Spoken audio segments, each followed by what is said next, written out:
Get ready, Staten Island. It's time to celebrate 5 years of Ferry Hawks baseball. This week, come out to the ballpark as the Ferry Hawks welcome in the Hagerstown Flying Boxcars at Staten Island University Hospital Community Park for a homestand on June 10th. For a 5-game series as the Ferry Hawks welcome in the Hagerstown Flying Boxcars. Individual game tickets start at just $12. Visit ferryhawks.com now to lock in your seats. Listen, all you New Yorkers. Taxi. Okay, man, we're looking around. This is the 77 WABC minicast. Thank you, Ari. And before we bring in our great guests in the studio, let's play a little bit of a song that everyone's thinking about today.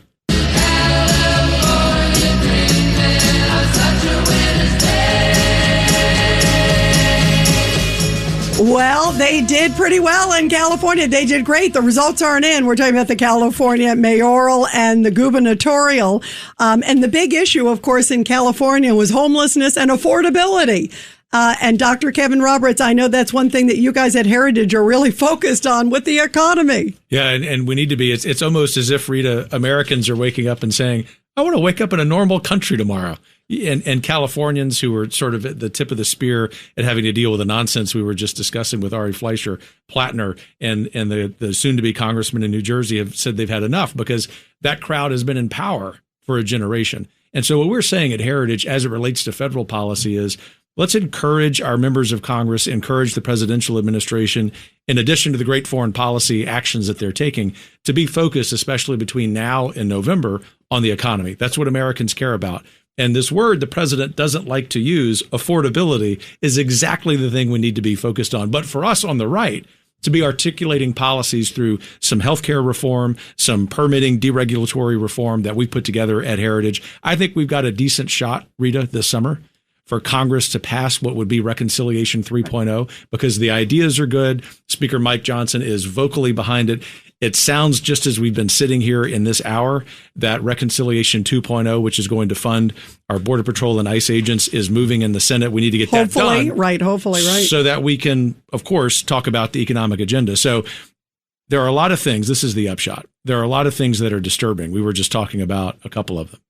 But I think if you think about the opportunity we have in California, in Congress in Washington this summer to actually deliver the agenda that elected Donald Trump and a slew of common sense candidates all across the country, this is the year to do it. And perhaps we can be encouraged because it's America 250. You know, the other thing I think about Dr. Roberts of Heritage also is that the redistricting. Just last night, there was the big decision by the Supreme Court on Alabama that was favorable to the GOP. There's been some very good decisions from the Supreme Court for the Republicans. Obviously, it's always off year, so you go, okay, it's always tough. But I feel like the maps are looking a lot better for Republicans and not as good for Democrats. And then you have these crazy candidates, too. You throw all that in the mix.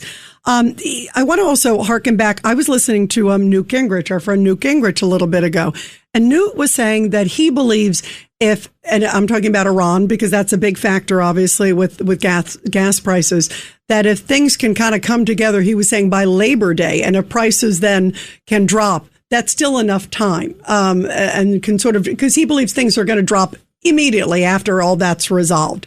What are your thoughts at Heritage in terms of vis-a-vis the Iran war and everything like that? They tend to track with Speaker Gingrich's thoughts. We're very supportive of the Iran conflict. You know, we ought to celebrate President Trump having the courage to do what he's done. And yet there are real economic consequences, right? That could have political consequences. So our mutual friend who's sometimes on this show, Dr. E.J. Antoni, great economist, says that it might even be after Labor Day, even if the war ended today, before you would feel some of the benefits in your pocket.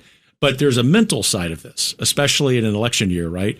And I think what the American people, including those of us who are very supportive of the president's action in Iran, are saying is you are such a game changer historically as president of the United States. You can do both of these things. Let's continue to wind the war down and really appreciate the victory that we have there, and also pay really close attention to the economy. Because if the left takes power, we're not talking about the old left that just wants to enlarge government, as we've been talking about this whole show. This is the crazy left. Yeah, they're going to really change this country. I'm laughing. I'm looking at Rudy's face and the judge's face like, oh, my goodness, look what could be ahead, and which is frightening. I mean, Dr. Rogers, I want the summer for the American public to feel the benefits of a growing economy. Precisely. I get nervous when I hear Labor Day because I know nobody's going to feel it. That's right. You know, you need this to permeate into food deliveries and everything else and drive food down, price of food down, gas down, everything down for the American public to begin to feel it. And I'm not sure Labor Day is the date. I think to underscore that point, Rudy, because I agree emphatically,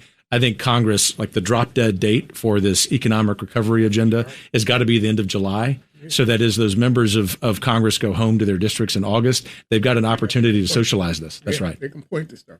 By the way, we got a little bit of breaking news just coming in. Breaking news, WABC.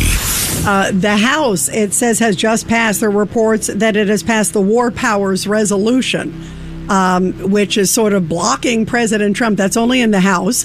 But still, I bring that up as it's sort of they're fighting him every step of the way on whatever the issue is.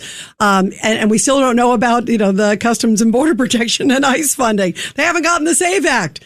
I mean, what is going on, Dr. Roberts? As the judge knows well, and I'm sure Rudy does, these discharge petitions, when you have a small majority, allow that minority party, which would be a majority with just a few more seats, to join ranks with a few in the majority to do things like this. The good news is the chances of that passing in the Senate are close to zero. Right. We have problems just theoretically. I'm sure the judge would agree with this at Heritage about the executive's war powers being limited in the ways that it's been the last 50 years.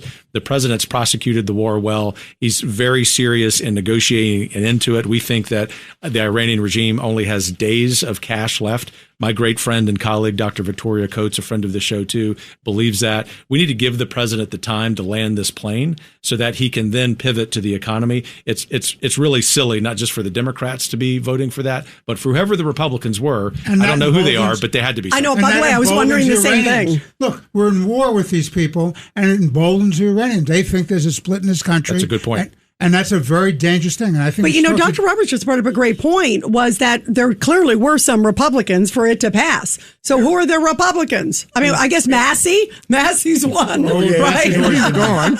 He's gone. No, he's still there until November, right? He's still there. We're getting Joan Keene on soon? Yeah, actually, we're taking a break. So thank you very much, Judge. That was a good tee-up, Judge. There you go. All right, good. We keep him on staff for the tee-up. He's all right. He's all right. Not so bad. Let Century Management Solutions get you to your next medical appointment. They specialize in non-emergency medical transportation, connecting patients to care, safety, reliability, and on time. Their advanced technology platform seamlessly coordinates patients, healthcare providers, insurers, and transportation partners all in one powerful network. With over 200 trusted transportation providers, they deliver scalable solutions backed by real-time tracking and complete transparency. Go to SENTRYMS.com.